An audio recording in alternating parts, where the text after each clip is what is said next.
Welcome to video 11. Today we're going to be talking about how to find the derivative for exponential functions and log functions that have bases other than e. So the last couple of videos showed you how to find the derivative of e to the x and the natural log of x, and that's it though. We didn't use other bases. So today we're going to introduce those other base values like 2 to the x or 1/2 to the x or 3.5 to the x, and the same thing with logs with different bases.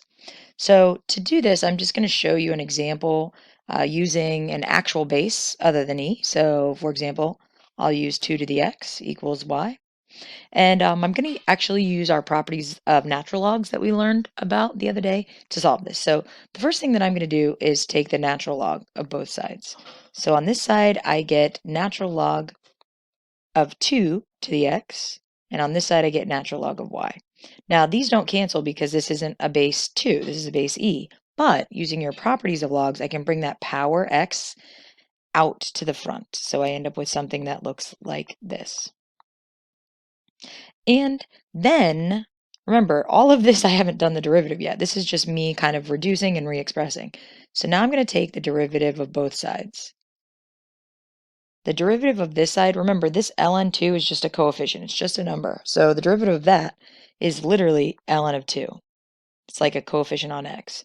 The derivative of this side, well, you learned in video, I believe, 9, that the derivative of the natural log function is just 1 over that value. But because it's a y, I'm going to attach the dy dx. Okay, now to make this a little simpler, I'm going to multiply both sides by y.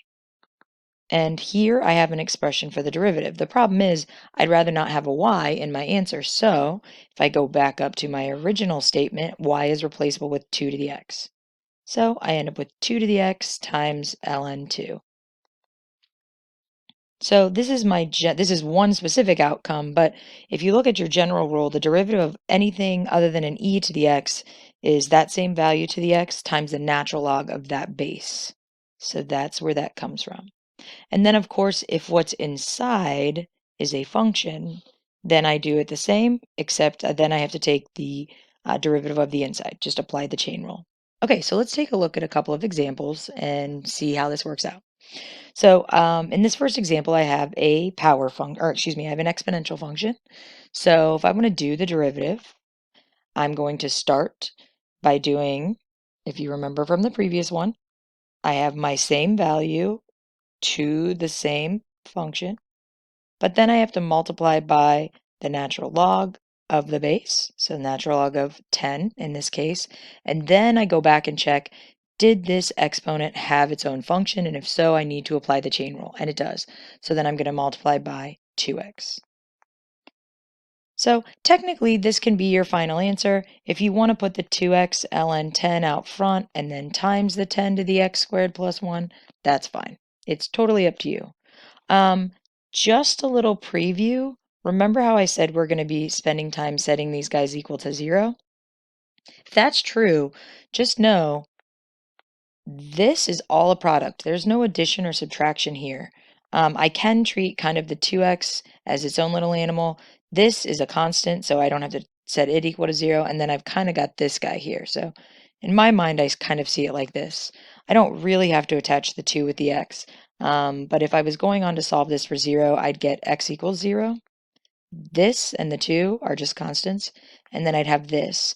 Now, we talked about this the other day. I asked you if there was something you could raise a number to get 0, and we said no. So that's out. So this one would only have a derivative of 0 at 0. Okay, so then before moving on, I wanted to then talk about how this affects log-based functions. So I'm going to kind of treat this the same way. So if I had a log that was a different base, so similar to what I did earlier, let's say I had log base 2 of x as my original function. Okay, if I wanted to undo the log base 2, I can think of it as basing 2 on both sides. So I get x equals 2 to the y. All right, then I'm going to take the derivative. So I've got on my left-hand side 1. Over here, we just learned today how to do this. So we know that the derivative here is 2 to the y times ln2 times the chain rule, which in this case, because it's a y, would have a dy dx attached. We literally just talked about that in the previous slide. So if you were wondering where that came from, we learned today how to do a base that was different than e. Okay, I want to solve for dy dx, so I'm going to bring that stuff to the other side. So I've got 1 over 2 to the y ln 2. But again, we don't want to have a y, so I'm going to replace 2 to the y with what it was to begin with, which was x. So I've got 1 over x ln 2 equals my derivative. So what does that mean? Well, it means basically that the derivative of this log is still 1 over x, kind of like it was for e to the or for natural log of x. But because it wasn't a base e, we ended up with this 1 over natural log of, in this case, 2. So whatever the base is, you end up with 1 over ln that base out front. And then, of course, if what's inside is a function, you need to multiply by the derivative of the inside. Okay, so just to review, it's very similar to the exponential, but with a slight difference. So in the exponential, you had the function, the original function to the x times the natural log on top of the base. For the log, you have 1 over x, which is your traditional rule for logs, and then times 1 over ln of that base. And then, of course, chain rule if needed. So let's look at a couple examples. In this first one, first of all, I have log base 2, so that's something to keep in mind. My derivative should be, so we said it's 1 over the inside, just like if it was a natural log to begin with. So I've got 1 over all of that stuff that's happening on the inside.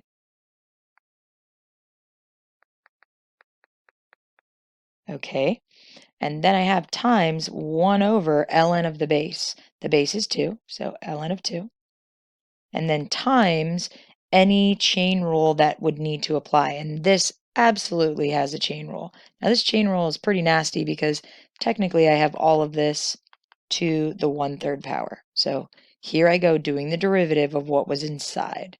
So the derivative of what's inside is 1/3 of all of this to the, take it down by a power, multiply by the chain of what's inside, 2x plus 2. And if I kind of wanted to bring all that together, my denominator is this, and the 3, and this is technically down there as well. So I've got 3 ln 2. I've got this, which if you'll notice, that down there is really this to the 1/3. I'm about to bring down the same thing to the negative 2/3, which would become a 2/3 down here. Maybe you'll see where this is going. And then the only thing on top is the 2x plus 2. So hopefully you can see when you multiply like quantities, you can add their exponents. So I just end up with 3 ln 2 times this quantity to the first power. Okay, now we should always check to see if anything factors, and the top does, and the bottom, surprisingly, also does. Factors into x plus 1 squared, which means I can take that extra step of canceling out 1 power and getting 2 over 3 ln 2 x plus 1. All right, let's do this, guy. So in this one, I have a function within a function, and I'm going to use something called logarithmic differentiation to solve this. Okay. So what makes this difficult is that my base, this is huge. The base here is x, and it's raised to a power involving x. So I have an x here as well as an x in the exponent. We can make this a lot easier on ourselves by doing the log of both sides first. And natural log is the easiest to use, so that's what I'm going to do. So I'm going to take the natural log of the left, and I'm going to take the natural log of the right. Okay, now why is that helpful? Well, you guys know your properties of logs say that if you have a power inside, it can become a coefficient. And that's actually going to make it a lot easier to do the derivative. So we have sine of x times ln of x equals ln y. Now you just have a product rule. That's way easier to work with. So that's where we're going to go. um, because we don't know how to do it with the x as the base and the x and the exponent. So let's do power rule. Or excuse me, let's do product rule on this side and we'll do the derivative of that side. So here we go. Now we're going to actually do the derivative work. Derivative of ln y we know is 1 over y, dy dx detached.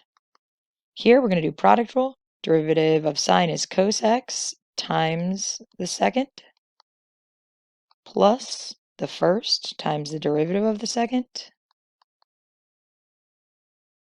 And we are very close to solving this, as you can see, because all I need to do is really multiply by y. So we've got cos x ln x plus sine x over x times y. But once again, if we can do everybody in terms of x, we'd like to. So go back up to your original. You know what y is. Y is x sine x. So I'm actually going to put that out front and then attach it to everything that's inside. So again, notice what I replaced because you will be doing this on your own. Now, if there was anything that I could factor out of here that was common, I would. I don't see anything helpful now. So again, if I was setting this equal to 0, we'd have to kind of take a look at the parts, but that's your derivative. Logarithmic differentiation is used when we have a base of x and an x in the power. All right, so that's it. You're ready to take a look at the problem sets. It might help to go back and review these examples that I did in the video a couple of times just to make sure you're confident. And you definitely need to have those rules for differentiation using these logs and bases other than e memorized because that's going to make a huge difference in your ability to apply them. All right, good luck.